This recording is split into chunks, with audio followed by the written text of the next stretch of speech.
The turkey was perfectly golden, the table settings immaculate, and the tension in my sister Amanda's dining room was thick enough to cut with the sterling silver knives she'd inherited from our grandmother. Every Thanksgiving, the Mitchell family gathered to celebrate their successes and, more pointedly, highlight my apparent failures.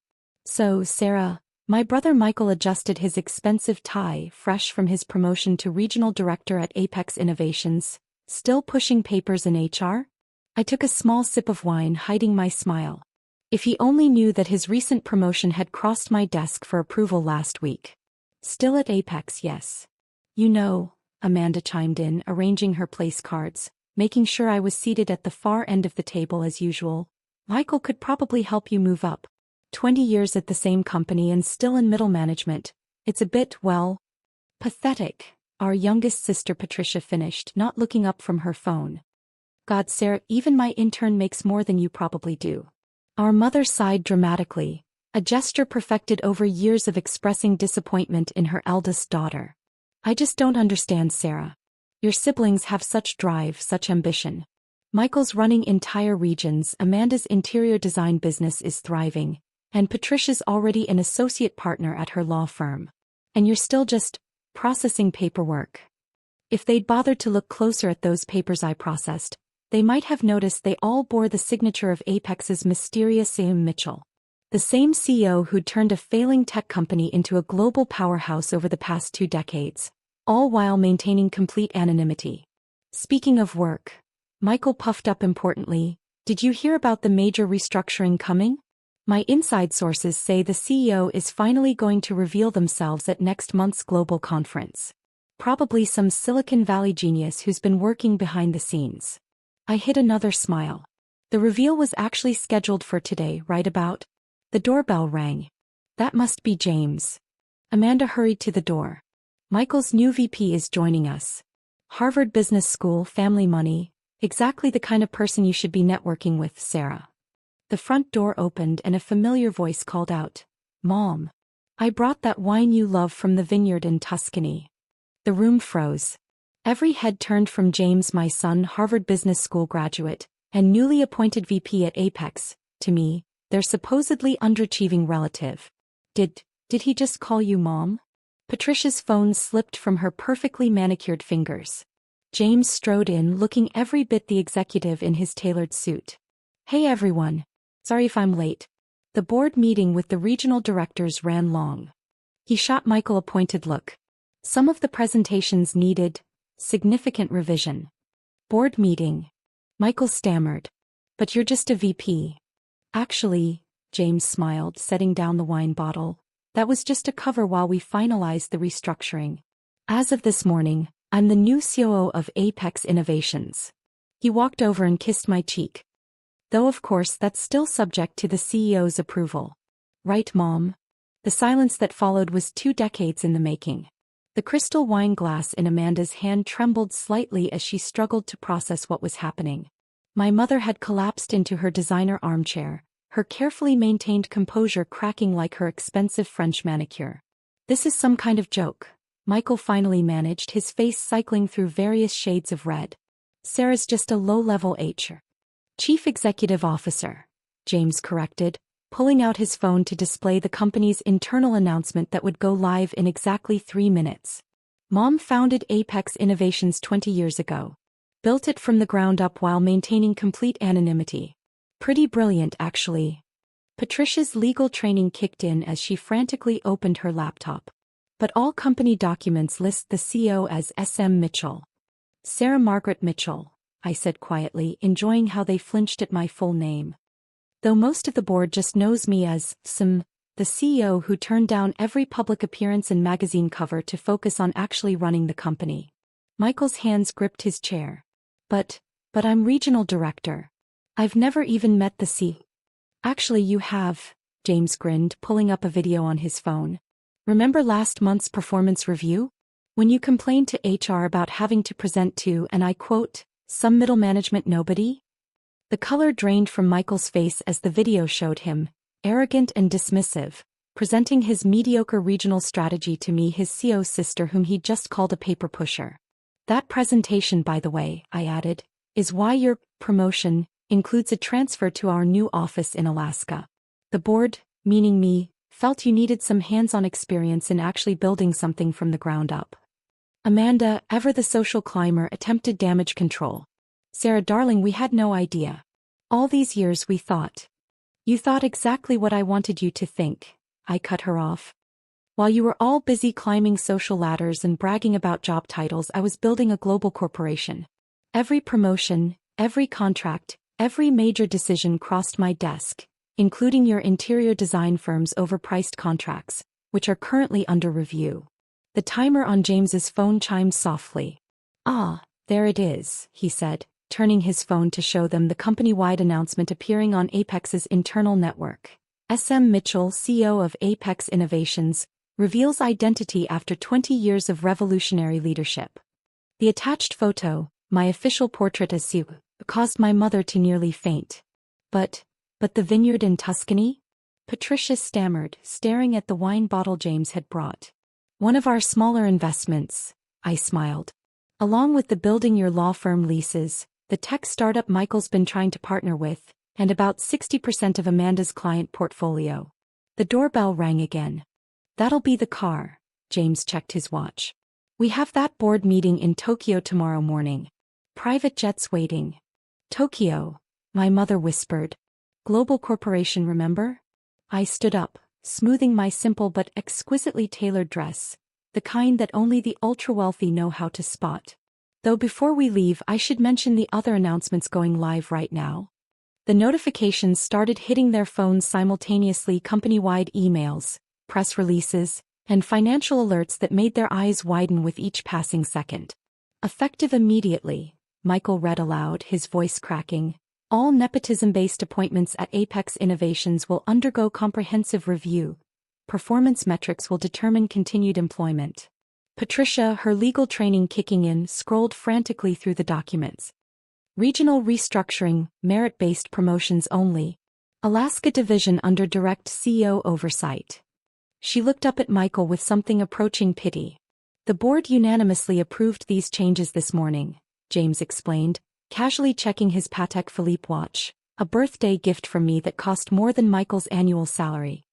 Though technically Mom's controlling shares made it unanimous by default. Amanda, still trying to salvage the situation, forced a laugh. Surely family is exempt from these reviews? I mean, the interior design contracts are being audited, I finished for her. Along with every other sweetheart deal and inflated invoice you've submitted over the years. Did you really think nobody would notice the $50,000 consultation fee for choosing office paint colors? My mother finally found her voice. Sarah, this is family. You can't just. Family. I raised an eyebrow.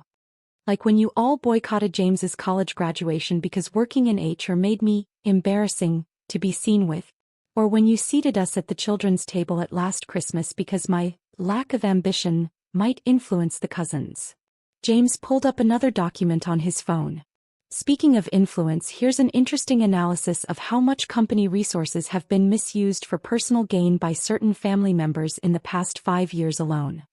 Michael's face went from red to pale as he saw the numbers. Those expenses were approved by HR. By me, I corrected him. Every receipt, every request, every abuse of company resources, all documented and saved. I wanted to see how far you'd go when you thought nobody was watching. Patricia's legal mind was already calculating the implications. The SEC would be very interested in this data. I agreed. Unless, of course, everyone agrees to the new arrangement. What arrangement? Amanda asked weakly. I nodded to James, who distributed tablets containing individual contracts. You each have a choice. Option 1, resign immediately, return all misappropriated funds, and sign ironclad NDAs about your involvement with Apex. They stared at the 7-figure repayment amounts listed. Option 2, I continued, accept immediate demotion to entry-level positions. No special treatment, no shortcuts, no family privileges. Earn your way up if you can. Entry-level. Michael sputtered. I have an MBA. So do thousands of our employees who actually earned their positions, James replied. Though in your case, We found some interesting discrepancies in your academic records that Harvard's board might want to review. The doorbell rang again, this time more insistently. That's definitely the car now. James checked his watch again. The Tokyo board is waiting, Mom. And the press will be announcing your identity in about 3 minutes. My mother stood up, clutching her pearls. Sarah, please. We can discuss this as a family. We are discussing it as a family, I replied calmly. I'm offering you all a chance to learn what I've known for 20 years, that real success comes from actual work, not just a famous last name. I picked up my designer bag, the one Amanda had mocked as a cute knockoff earlier, not recognizing the ultra-luxury brand that never advertises. You have until tomorrow morning to decide. James will handle the paperwork. James. Patricia looked at her nephew with newfound terror. He's in charge of everything, James smiled. Turns out all those years of watching Mom actually taught me how to run a company, not just brag about running one. As we walked to the door, I turned back one last time. Oh, and Michael, do pack warm clothes for Alaska. I hear the winters are particularly challenging for those who've never had to work for anything in their lives. The last thing we saw as we left was them frantically reading their contracts, their perfectly curated world crumbling around their organic turkey and premium wine. The following morning, from the comfort of our private jet somewhere over the Pacific, James and I watched the chaos unfold through our secure communications system. The press was having a field day with the revelation of Apex's mysterious CEO, but the real drama was playing out in our family group chat. Michael's accepted the Alaska position, James reported, scrolling through his messages. Though he's asking if he really has to start as a junior analyst. He does, I confirmed, reviewing the Tokyo presentation. Every entry-level employee starts there, family or not. My phone lit up with Amanda's name, her 15th call since last night. This time I answered on speaker. Sarah, her voice had lost all its usual condescension, about those interior design contracts. I can explain. The $200,000 ergonomic consultation for ordering standard office chairs? I pulled up her file on my laptop. Or the artistic direction fee for hanging pre-framed motivational posters. James tried to hide his smirk behind his coffee cup. I had expenses, she stammered. The country club membership, the summer house. All maintained through fraudulent company invoices, I finished. The audit team has a very detailed report. So, Amanda, which option are you choosing? The line went quiet except for what sounded suspiciously like sniffling. The entry-level position, she finally whispered. In the mailroom? Actually, I glanced at James, who nodded. We have an opening in basic facilities management. You seemed so interested in office decoration, now you can learn how an office actually functions. Starting with proper supply ordering procedures. Patricia's response came via her law firm's official letterhead, a lengthy document full of legal terminology that essentially boiled down to begging for option 2. Her firm, upon learning that their largest client was actually owned by the sister they'd mocked at every family gathering, had made her partnership offer mysteriously disappear. Should we tell her that her new position is in compliance? James asked, reviewing her file. Starting with organizing the paperclip inventory?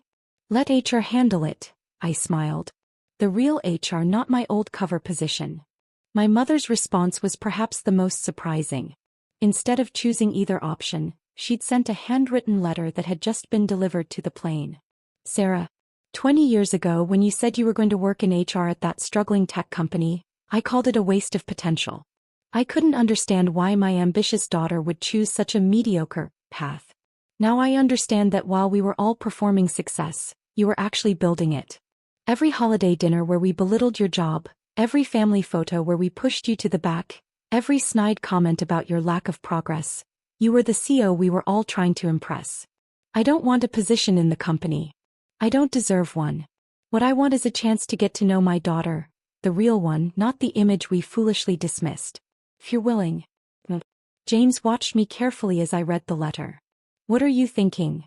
I looked out the plane window at the sunrise, the same sunrise visible from our new Tokyo office, where hundreds of employees who'd earned their positions were already starting their day. Schedule a lunch, I decided. Not at her country club, at the small cafe next to my old HR office. Let's see if she's really ready to know the daughter she spent 20 years underestimating. My phone buzzed with a news alert. Apex Innovations reveals CEO identity. How Sarah Mitchell built a tech empire in plain sight. Below it was another message from Michael in Alaska. It's really cold here. And they're making me share an office with other junior analysts. Welcome to real work, I texted back. By the way, your performance review is next week. This time, you might want to prepare more thoroughly than just relying on the family name. James pulled up the company's live feed on his tablet. Every office worldwide was buzzing with the news, but the most interesting reactions were coming from our family members' first days in their new roles. Amanda was learning how to properly catalog office supplies, her designer outfit replaced by a standard staff uniform. Patricia was counting paper clips in the compliance department, her law degree providing no advantage in basic inventory management. And Michael was defrosting his car in the Alaskan morning, preparing for his first real day of actual work. You know, James mused, they're going to figure out eventually that I knew all along, that while they were mocking us at family dinners, I was actually being groomed to help run the company. Let them figure it out, I replied, signing off on the final documents for our Tokyo expansion. Some lessons are best learned through experience. Just like we learned one day at a time starting from the bottom. The plane began its descent into Tokyo, where a boardroom of executives waited to meet the CEO they'd known only by initial for 20 years. But more importantly, somewhere in various Apex offices, my family was finally learning the lesson I'd spent 2 decades teaching. Real success doesn't need to be performed. It needs to be earned. And sometimes, the best teacher is the person you never bothered to really see.